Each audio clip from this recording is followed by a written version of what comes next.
I remember when I first started making YouTube videos, I think one of the first things that got me super excited was working with brands. I always used to see all these tech YouTubers getting sent all this free stuff, and I would be like, man, that has to be amazing.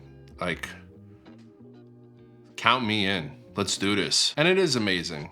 Sometimes, not always. Don't get your hopes too high. It could be a little bit of a pain. So today I want to go over my top 5 best pieces of advice to working with brands as a YouTuber, as a tech YouTuber. I'm a techie. And I think tip number 4 and number 5 might be the best one, so make sure you stick around. Number 1 is start small. Don't be shooting for the stars right off the bat, especially if you don't have huge numbers on YouTube, if you don't have a decent subscriber count, if you don't get a lot of views on your videos. You want to kind of just start small. Don't go for the big guys yet. One thing you got to learn is no matter how great you might be at making YouTube videos, if your numbers aren't there, these brands aren't going to be interested for the most part. Show these brands what you could do.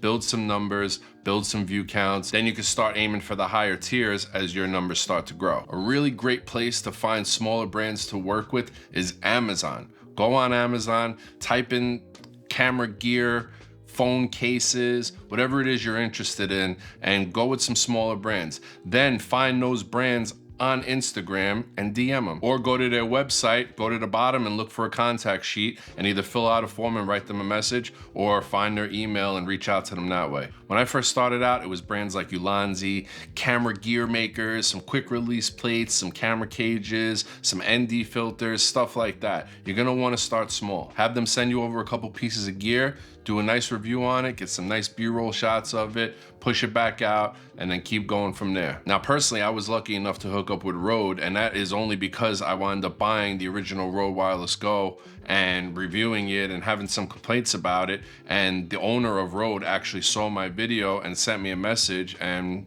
we've been tight ever since. So shout out to Rode. But things like that rarely happen. You're not gonna wanna go and reach out to Sony or Canon or all these big brands and expect to get some kind of reply from them. Chances are it's not gonna happen. It could, but very low chances. Number 2, be aware of their demands and stipulations. A lot of these brands know that you're new, they know that you're young, they know that you're reaching out to them and you want something from them and you're looking to get some free gear and get some reviews out, and they might try to take advantage of you. They're gonna start telling you that they want you to post on Instagram, Twitter, Facebook, Threads, make a TikTok video about it, make an Instagram reel. They're gonna try to get the most out of you that they possibly can. Don't fall for it. Let them know respectfully, listen, this isn't the way I do things. I kind of do my own style, my own way. I'll be happy to promote your brand. I'll be happy to check it out and do a review on it, but that's as far as I can guarantee. You don't want to wind up working for one of these brands. Unless they're paying you some money, then fine. Work out some kind of deal, get your paper. But 9 times out of 10, 99 times out of 100, 999 times out of 1,000, that's not going to be the case, especially in the beginning. Number 3, when it comes to working with some of these small brands, you might occasionally get some emails or some DMs in your Instagram from people that aren't the companies that they say they are. So Amazon has a lot of resellers out there, and some of them are gonna try to reach out and make some money off you. Hey, this is so-and-so from this brand. I'd love you to check out our product for review. I really love your channel and all your content and all your work. Meanwhile, you got like 2 videos out that got 7 views total. Don't fall for it. What they're gonna do is they're gonna purchase the item from Amazon. They're gonna ask for your shipping address, your email, your phone number, all that good stuff. Then they're gonna send you the item, and then they're gonna say, please post this link in the description of your video, which is gonna be an affiliate link for their account. So everybody that watches your video and buys that product from your video and your channel is gonna be sending money, not to you, but to that person. So make sure you make your own affiliate account and put your own links. Don't fall for that. If those people really represent the company that they say they do, then you promoting their product and your channel should be more than enough for them. Now, one thing you can do in this situation is use the link that they send you, click on it, then generate your own affiliate link and put that in the description below. Did I say number 3 for that last one? Well, before we get to number 4 and number 5, quick shout out to today's sponsor, Film Convert Nitrate. Awesome plugin. Film Convert Nitrate makes it super easy to get that cinematic film look on anything you're shooting with. And they support a huge list of camera brands and camera models that is constantly being updated as new cameras get released. Not only that, but Film Convert has support for some smartphones, action cameras, and drones. So no matter what you're shooting on, you should be able to get the cinematic look super easy. And they have a plugin for DaVinci Resolve, Adobe Premiere Pro, and Final Cut Pro. So no matter what platform you're using, should be good to go. Film Convert has specific camera profiles to the camera that you're shooting with, plus real grain scans, and you have full control over your film grain. They also have some color grading tools built right into the plugin. All you have to do is choose your camera that you're shooting with from the drop-down source menu, and then pick the film stock that you want to convert to. Another great thing about Film Convert Nitrate is you can actually export your look as a 3D LUT, which is great. Once you dial all your preferences in and find the look that you're looking for, export it as a LUT, and you'll be able to quickly get that look every single time. They also have Cineon emulations and full custom curve controls. If you want a real film look to your videos and you happen to like Fuji colors or Kodak colors, but let's say you shoot with something like a Sony or a Canon camera, it's no problem at all. Just download your camera's free profile from their website and you'll be able to get the same film look all the time. And you don't have to go for a full-on film look. There's a ton of sliders built right into the plugin so you can dial in the look exactly how you want it. And if you're interested in trying out Film Convert for free, they have a free trial going on right now. Absolutely free. I highly recommend you go click that link, download it, install it, and give it a shot because it's fantastic. I use it all the time. And if you decide to purchase Film Convert after your free trial is up, which I'm pretty sure you will because again, it's amazing, make sure you use the code LAPANI, promo code LAPANI. Save yourself some money, 10% off. Pretty good deal. Thank you Film Convert for sponsoring today's video. Love you guys.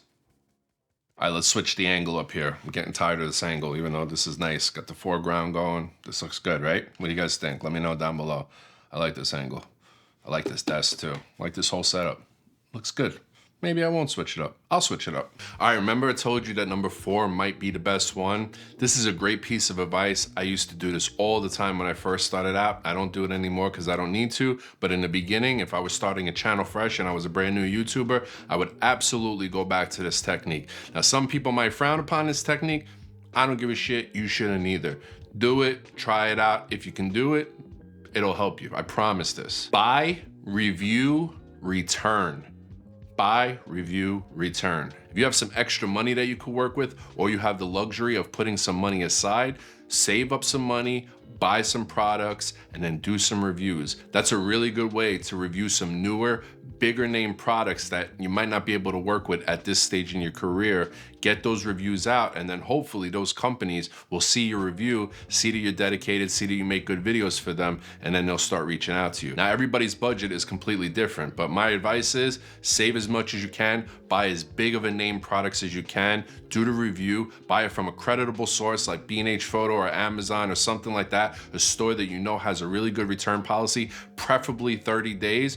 Do the review, do a couple of videos on it before the 30 days is up, and then return it, get your money back, and then just keep reinvesting that money. Again, a lot of people out there are gonna probably frown upon this. Whatever, this is your career, your life, these are your videos, this is your channel and your numbers you have to worry about. And unfortunately, even when I do smaller name products on my channel, which I really don't like doing, but I still do them sometimes because there's certain pieces of gear that I might want for free, if I'm just being honest with you, and I don't feel like going out and buying.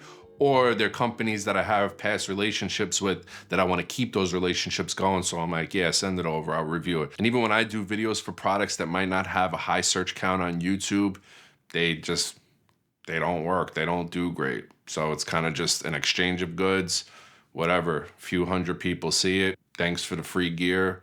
Move on to the next video. Don't make the video too super long. Maybe don't even put too much work into it. Don't kill yourself. Make a good video, but don't kill yourself. Because sometimes it doesn't matter how good the video is, doesn't mean that it's gonna get a lot of clicks. Number 5, be completely honest. If you don't like the product, don't worry about hurting the brand's feelings.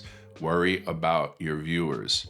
Worry about your viewers over the brands. There's thousands of brands out there. There's always gonna be opportunities to work with more of them. And sometimes these brands actually respect your negative feedback. As long as you're not being mean about it, a lot of times these companies will respect constructive criticism in the right way. I'm telling you, you're gonna be better off steering your viewers in the right direction rather than just trying to please some company. Because what's gonna happen is these viewers are gonna trust your opinion. They're gonna go out, purchase this product, find out that it really isn't that great at all, and then they're not gonna trust your opinion anymore. I'm not gonna name any names, but I remember when the Canon G7X Mark III came out, a big YouTuber with big numbers said that this was like the greatest camera on the planet. Like, this guy was raving about this camera. And that's because he was getting something, I don't know. He didn't state what he was getting or if he was getting anything, but I remember the review was absolutely ridiculous because that camera is not good at all. There's not even good autofocus on it. It's a Canon camera